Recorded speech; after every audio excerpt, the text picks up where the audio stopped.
Can't say that you see those in Indianapolis very often.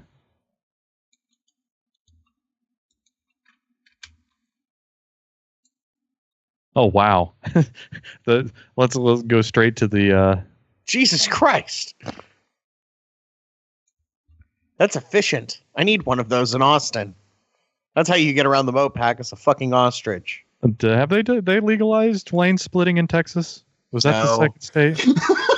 Sorry. No, people do it though pretty regularly when traffic's real slow, just not when it's moving.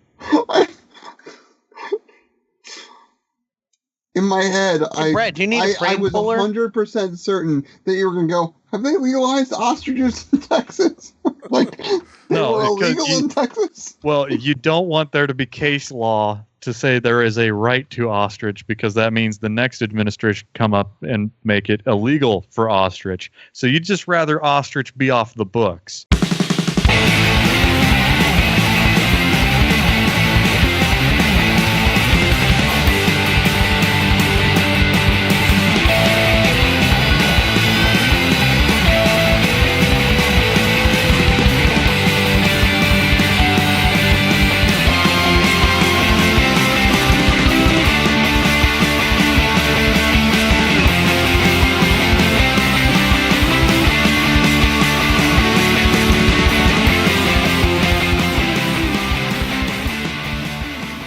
Buenos nachos amigos, and welcome to another fantastic edition of Record Breakers, a music podcast for sharing music with your friends. We're here. It's this little fun book club for music that we've gathered for ourselves. And here with me, I'm Peter Ripe, your man with no plan, and here with me is my crew, my team. We've got Brett. Hey, everybody. We've got Drew. Hey, everybody. Have you heard the news? I'm rapping Hitler, and Hate to rhyme. Patrick. And we have Patrick. Can we thank everyone that this isn't a Hulk Hogan album? Yes. Yes. We can. Did Hulk Hogan make another album? No. Maybe I should have brought it. All the forces in the universe have helped prevent that. And he doesn't need money because Gawker gave him all their money. Yeah, let's talk about it. So now his music would be from the heart. It would be music True artistry. him, not for profit. Yeah. Sorry. No. Speaking music from the heart, let's talk about this week's record. The provider of the album this week, or the mixtape, I guess, according to Wikipedia, is Drew. Drew, what do you got for us this week? Right. It's an album that has the distinction now of being the first album that only was available through internet means, only available through streaming services specifically, to win a Grammy. Won Best Rap Album at the 2017 Grammy Awards. An album I think is really worth the listen. Something that's an interesting look and an interesting change from his previous works, but still very much working in his strength. It's Chance the Rapper's album coloring book.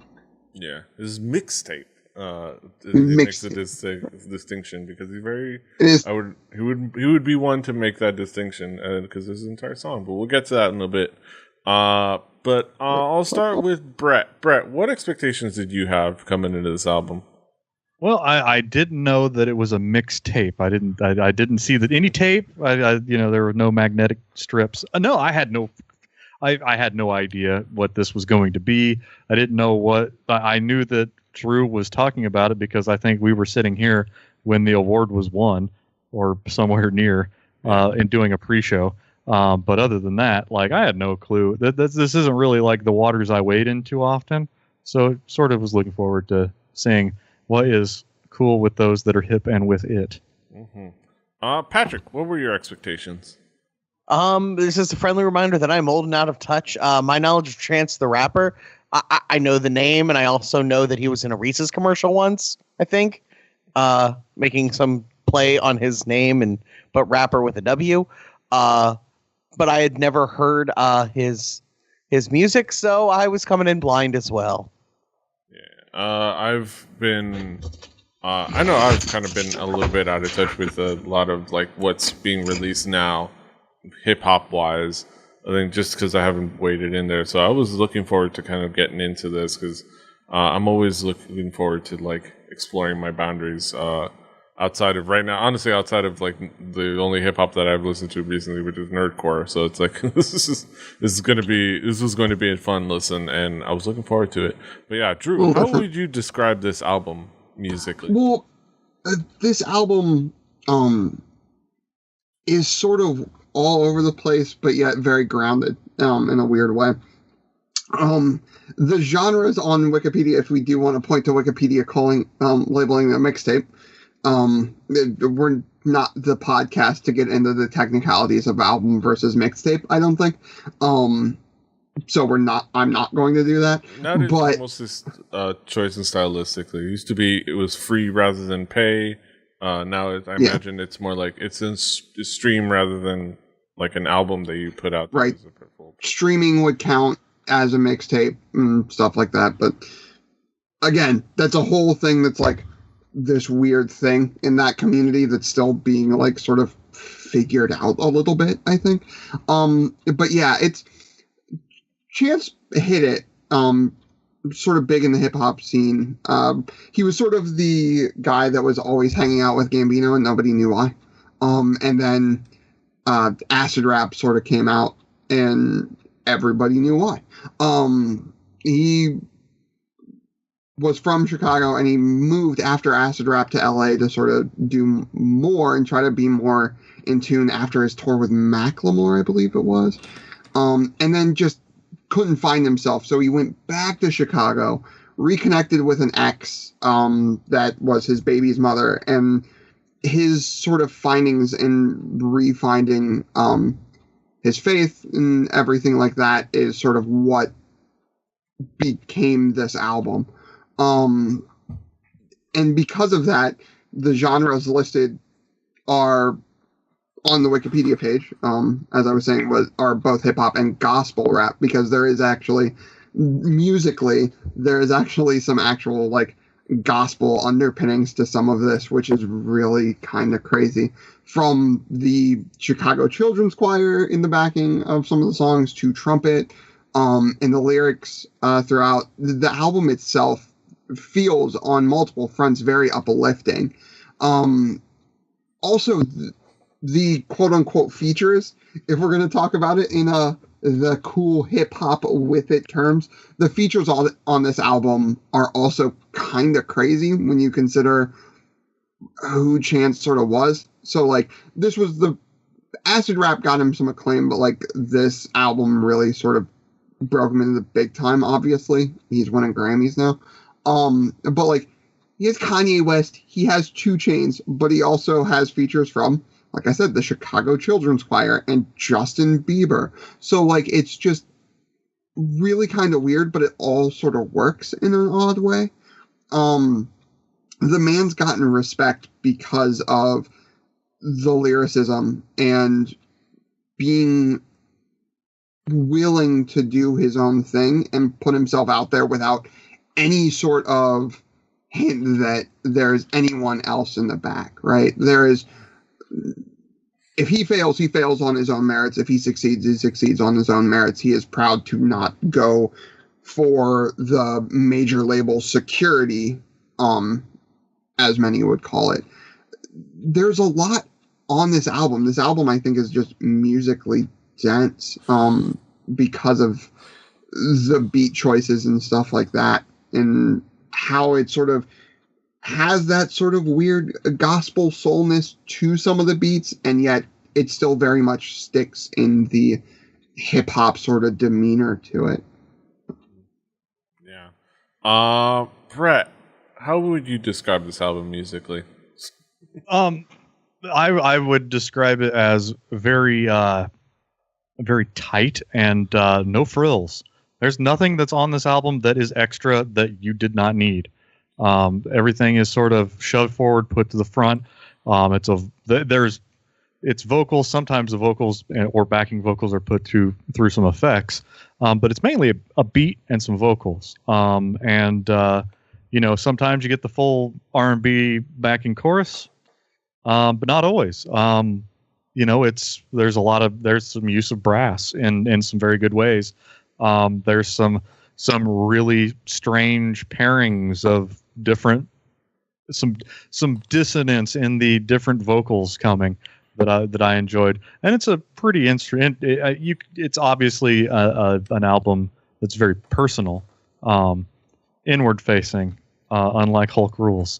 Are you telling me Hulk Rules was not? I'm telling you, it's unlike Hulk Rules. He broke all of Hulk Rules. It's a very tough album to just pin down to like one thing, because there's so much stuff going on here, and it's obviously the pouring of someone's soul into music for the entire world to take a look at. So you've got that going on. Mm-hmm. Patrick, how would you describe this album musically? This is like sort of the blind spot of my hip hop knowledge, because I, as many people know, am not an expert in it, nor am I it's not my home genre. It's something I dabble in. There's probably as much singing as there is rapping on it. For a guy who calls himself Chance the Rapper, he sings a lot or sing raps. I don't know if there's a term for it that I'm unhip to. This is one of those ones that it makes me feel old and out of touch, because I don't know where it came from and I don't understand it. But on a musical level, there's a lot of really interesting instrumentation. Like Brett sort of alluded to, there's strings and horns and stuff that get used. And there's a lot of I don't want to call it soft in a bad way, but most rap music is notably very percussive and hard and aggressive, and this is very much not that at all. Beach Patrol, very hard. Yes. Hard the hardest. Hulk Hogan, the gift that's going to keep on giving for the next 10 episodes. I don't know if y'all can tell. Let's pull back the curtain. I don't know if y'all can tell by our similar clothing and the fact that it keeps coming up, but we just recorded that episode. just to peel back the curtain a little bit. Look, if Glassjaw still comes up, I'm pretty sure Hulk Rules is also going to come up. Let's be fair. This is a very introspective record. It's very much has those ways, those colorings of modern hip hop. What is modern rap music? The fact that Future is on here, for one thing, and you got Lil Yachty. Right? Of all people, fucking Lil Yachty's on a track. How does that make sense? I had to stop and think, was Migos on this as well? You would have expected Migos to be on here as well, and fucking all these everyone's people. Getting bad and bougie. It's fine. Fine. God, now I want to make both Brett and Swagger listen to Bad and Bougie. Oh my God, that's post show. We're listening to Bad and Bougie. Bad and Bougie and Panda. This is gonna be a whole thing. Bad and Bougie. Donald Glover had to thank Bad and Bougie on stage. That's how good that song is. Yeah. We don't have a lot of old money. We got a lot of new money. But yeah, let's talk about some key tracks. Let's. Drew, what would be some of the key tracks to zero in on? I'm gonna do it in two pairs, right? Because usually I jump around, but I noticed that the songs I really wanted to talk about actually came one right after the other, which is really weird for me. But we'll do the first two, and then we'll do a middle two. So All We Got, the trumpet on this, and I'm not a huge Kanye West guy, but his vocal with the auto-tune on this, plus that trumpet, sort of gets gets out what this album is. Like, it's music, right? Like, it's the title. It's all we got. Like, he's about to do what you want sort of artists to do in their genre, which is put something out there that they feel honest about. They feel pull it all something out on the from table. the heart. Whether it be the sort of religious undertones and the love and affection for your own children and stuff like that this album has, or something like Your Muscles and How Great America Is, but it's neither here nor there. And then it goes into No Problem. I never thought I would like a Lil Wayne verse, but I guess I'm sitting here telling you I like a Lil Wayne verse, and that's really weird. The sort of vocal blending that makes up the beat in the background in a way, and then the message behind the lyrics, as like a sort of fan of like the DIY ethics and that like sort of like punk rock mentality, for lack of a better term, in my opinion, like, is something like I can really get behind on this track, right? It's, look, I'm going to do this on my own. I don't need anybody else. Like, if anybody gets in my way of doing what I want to do and making the music I want to make, like, there's going to be problems, and everyone I know is coming with me, and I don't care. And then the other pair I wanted to talk about is Blessings, would be the first track of that. And Blessings, the biblical references that are in the lyrics flow in a way that, like, you almost don't catch them as like straight up like biblical references. It's almost effortless. It's really weird, and it's uplifting in many ways. Plus the vocal that hits in that song is just, I'm usually not a fan of like the cheesy female vocal in songs, but Blessings kind of hits that. And then Same Drugs, a song that, side note, Chance came out on Twitter and mentioned, hey, this isn't actually about like drugs, by the way. It's sort of that song of like losing someone, right? And it all plays into that. The duet, I think, on the last chorus really, really works for what this song sort of is, which is like, sometimes you have really close friends and then you guys grow apart and you just don't do the same things. So like, you don't really hang out anymore, and that sort of sucks. And like the duet in the last chorus, that longing for it, I think is really kind of cool and like mixes that whole message back in. Brett, what would be some of the key tracks for you? Well, in my listens through, the things that sort of stood out for me, Webster's Dictionary defines, Summer Friends, a pretty, it's obviously a very retrospective nostalgia track, and a coming to terms with the harsh brevity of life. And you, the listener, are listening to Record Breakers when you will never get this time back. So thanks for joining us, because I'll never get this time back either. But this was a good album. Spoiler. All we got, the use of just a simple beat with horns and some modulated vocals. It's a simple formula, but it works. But by far the thing that stuck in my playthroughs was No Problem With Me.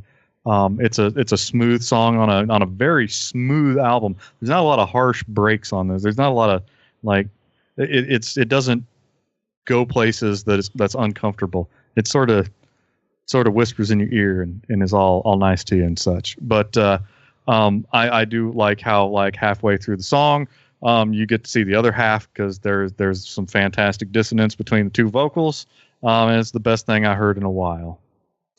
I would like to note that one of the greatest lines, not by chance, is on that song, and I just remembered it. It's the part where 2 Chainz mentions that he's so high that him and God dabbing, and that makes me just thinking about the fact that like he, like, from what I've read, literally put that line in his verse to tie it back into the other like sort of religious themes in the rest of the Well, like, was it him that said, I went to School of Hard Knocks, I took night class? Night classes, yeah. Yeah. There are some great turns of phrase going on in this. So, yeah. Yeah. Patrick, What would be some of the key tracks for you? I'll do the record breakers thing, talk about all we got, just because it's sort of, I feel like it encompasses everything on the record, both for me, good and bad. And I want to say I kind of agree with Brett that I think this is a good record. I just don't get it, which makes me feel old and out of touch, and I'm too young for that shit. But like, it's one of those things where I see why people love this, and I don't. I'm not going to rag on anyone for liking this. It just doesn't do it for me, I guess. But this really. It's I like the instrumentation of it. I like that it isn't just a verse, chorus, verse, rap song. But like, I hate auto-tune as an effect. I understand that like we live in a world where T-Pain existed and it was fine when he did it for like 5 minutes, like 10 years ago. But I hate that as a vocal effect. I understand it's popular and people do it. It pulls me out of. I'm with you. I've been there ever since Cher's Life After Love. Yes. Like, you know, that was the point where it started. It was cool once, maybe, but not really.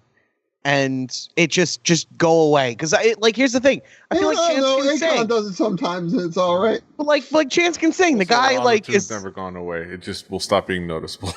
I'm saying auto-tune as an effect, where you take the auto-tune, you turn it up to 11, and you make your voice do that warbly thing that happens on like 80% of rap music right now. Let me double click on this and turn the slider up. What I'm saying is literally has a plugin that's like the auto-tune and the vocoder and like the weird crank that he does. It's T-Pain. It's a Pro Tools plugin now. Yeah, hey, it's going to be Hatsune Miku. We're all going to be listening to rappers that are pieces of software before we know it. Like, it bothers me. It's a production choice, and like I said, I feel like Chance could probably sing the parts just fine, and it would be cool. But like that, it's a choice. But it bothers me, and it takes me out of it. Summer Friends, I enjoyed a lot of that. This sort of soft style rapping is kind of new to me, and I'm gonna give it a chance. This record is my dipping my toes into it, and at least this song gets a little more percussive. It's, again, I don't know. I looked away and rap completely flipped over again, and I don't understand it anymore, which is typical of me. And then All Night, because it's just a banger and it's fun. And albums need fun banger tracks, and this one's a really fun one. Mm-hmm. I would say hip hop didn't. I wouldn't say it turned around. It flipped around. I would say the breadth of hip hop kind of just expanded in sound. That too. This is new to me, and I recognize that I am the old and out of touch one, and it hasn't done anything wrong. This is new to me, and I'm trying to wrap my head around it. And this is my first try, and it's I don't hate it. I see what it's doing. I wonder if I'd like his older stuff. I wonder if I'll like his newer stuff. I'm not sure this is his stuff for me. Yeah, I mean, I don't know. I will say, I would say another cool song to kind of zero in on. Again, we were talking about the distinction of the mixtape. It was I mentioned Lil Yachty. Mixtape was a cool track. It's kind of like wondering, is like, am I the only one like actually cares about this as its own unique thing that has always been a part of hip hop and maybe can be a huge avenue for us going forward, which I think more and more people are actually turning to things like unconventional releases in hip hop, going back to that punk rock DIY style, which is cool. SoundCloud rappers out there. Shout out to all them SoundCloud rappers still living the dream. There was a great Reddit thread on Black People Twitter on it was like a great wholesome meme where like the first comment, I think it was the OP, going like, yo, put in your SoundCloud, we'll give you a listen, you're up next. And people were actually putting in their SoundClouds, and people were like shouting them out and giving them props and listening to their stuff, and there was a rapper on there that I ended up thoroughly enjoying, which was great. Shout out to SoundCloud rappers. Much love. Side note, if you want more of that, Petey, there's a whole subreddit now called Wholesome BPT. So yes. I know, I've seen it. It was great stuff. Good. We're on the same wave. That thread. Let's talk about some conclusive thoughts. Brett, what would be your conclusion on this album? man, this is a really well put together album that like it does everything about this is new to me. It's stuff that I've not seen put together in the fashion that it's put together. It's a pretty great piece of recording. It's probably not going to end up on my playlist either. It's just not that kind. I don't find myself in the mood where this music is really something that I listen to, but I'm glad that I got to experience this and do so in a contemporary fashion. So that I'm it's not like we're in 1995 again, this episode. This is like, this is modern as modern gets. And, it's kind of nice to see what's going on while it's going on before it's done. So, like, I would, my call to action to you is, if you have not, go give this a listen. What's inside the pages may blow your mind. Yeah. Patrick. I see what you did there. Patrick, what would be your conclusions? I think Brett said it better than I probably could, but this is all kind of new to me, and I'm not sure I understand it, and I'm probably old and out of touch, but I recognize that, like, there's a lot of good stuff here, and you should probably go give this a listen. Like, the Grammys, let's admit, are a shit show, but, like, sometimes people get them and they deserve them, and I feel like giving Chance a Grammy is probably an okay thing. This is a cool album. It's different and new, and you don't hear a lot of stuff that's different and new sometimes. Like, that's something to kind of, if you hear something that's different and new, that's something to give a shit about. So go listen to this. If you don't like it, that's okay. But I recognize the quality if it doesn't, even if it doesn't connect with me. Mm-hmm. Yeah, this is a fantastic record. A very personal record. A very nice look into Chance the Rapper's mentality, his soul, his spirituality. I am not a spiritual person by a long shot, but I appreciate that he channels that in honestly and earnestly in a way that makes it relatable, even for somebody who isn't of faith. But yeah, it is just a really good record, and it's worth. So you're saying that's unlike Hulkster in Heaven? Yeah, like very unlike Hulkster in Heaven. Okay. It's not a patronizing song about that's mainly just an ego stroke. It's exactly. It's actual emotion and actual thought and an actual look into someone's soul. But yeah, Drew, what would be your conclusion on this album? Yeah, I bring this one up because it won some Grammys and I think it deserved it. Like Pat said, the Grammys don't always get it right. I mean, they do get it right sometimes, like best heavy metal album, Jethro Tull. Absolutely. Heavy metal flute. Sometimes they don't get it right by not nominating Baby Metal for best metal performance this year. But right, more relevant metal performance. But this is the second time in recent memory I feel like they actually got it right. The first time being Mike League's band Snarky Puppy winning a Grammy, but seriously, they also nominated Korn on the same category this year, but not. Petey, I'm back you up on this. There has not been any relevant heavy metal made in these states united in many years. This is true. Baby metal transformed all. I think that what rap does best for me is when it's something that's honest.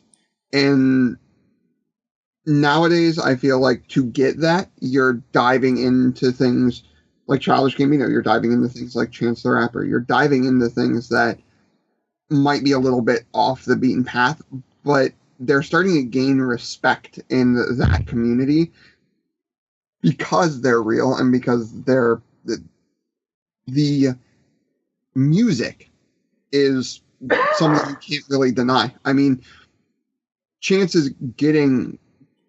You don't get a Grammy unless you're popular, right? Like, let's be fair about this.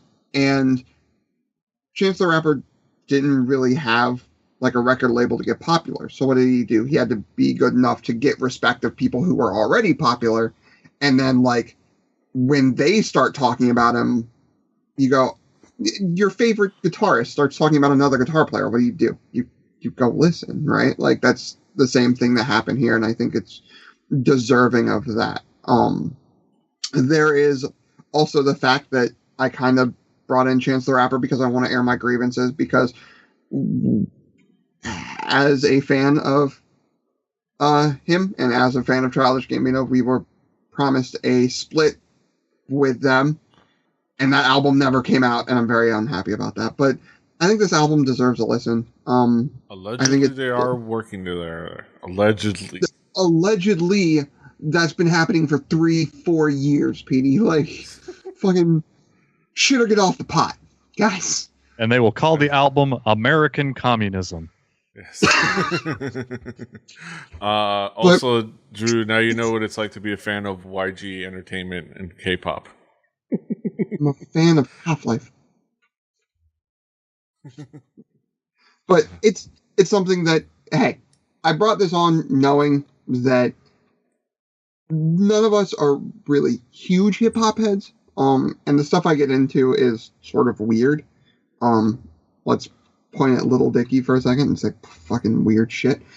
But if you can have two guys that aren't into hip-hop saying, oh wow, this is actually really good, hey, I feel like it's not that bad and maybe it deserves a listen, even if you don't normally like this kind of music, because it's cool as shit. Is it cool as shit or cool ass shit? Cool ass. Okay, because, cool, cool ass. That shit came from a cool ass, man. Yep. Or that ass shit is really cool. It's Arnold Schwarzenegger in that Batman movie. Yeah. It's cool. They shit. That's right. Chill. Wait, I don't know if there's enough ice puns for us to make that reference. Yes. Yeah. There are. Petey has them all in his brain. He's just not going to give them to you. It's all rolling around on there. I hold it back. But yes, those are our thoughts on Chance the Rapper. We bring it into our main event of the evening. We bring it into our haiku reviews. We sum it up in in our own poetic form. Yeah, let's get started. Brett, what is your haiku? Really not my jam. That doesn't matter at all. It's a good album. Patrick, what is your haiku? Music can be good, but sometimes I don't get it. This is one of those. My haiku, deeply personal with plenty of cool factor. Chance takes him to church. And Drew, what is your haiku? Like what you did there. Gospel rap music coming out of Chicago deserves the gold. Yeah. Let's those are our thoughts on Chance the Rapper. And coloring book, the mixtape. Like our first mixtape, our first episode of Mixtape Breakers. Yep. Yeah. Chance the Rapper. Check out what's on the B side, man. I put Earth AD on there. Yeah. You can of course find that on our Spotify playlist. Play Record Breakers, the home game. Barring a guest episode, because usually in this transition is where we stick in a guest episode. We have them. But barring a guest episode, the next album is going to be my album. And I'm, in kind of in the same vein of talk about people that made waves at the Grammys this year. We're going to go ahead and talk about A Tribe Called Quest's return to music. And we're going to talk about We Got It From Here. Thank you for your service. It's going to be an interesting discussion. It's a very long album. And it's a very big album, lots of songs, but it's a very cool album. So look forward to that next week. But that's then, and this is now. You can, of course, find us all over the internet. Patrick is at The Swagger. Brett is at Hibbity Bearbird, HIBBI2YBIBBARD. Drew is at XJuciferX. I'm at PD Rave. The show is at 4 Record Breakers, recordbreakerspodcast.com, recordbreakerspodcast@gmail.com, rebellion.net for this and other shows. Rebel TV, subscribe. You can buy the album by clicking here in the last 20 seconds of this video on YouTube, or you can check out the last 10 seconds for the notation for subscribes and other episodes, because I started doing that now on YouTube, so you can do those. Do things. Until next time, hasta los huevos. Hey, check out the pythons, baby. Toodaloo.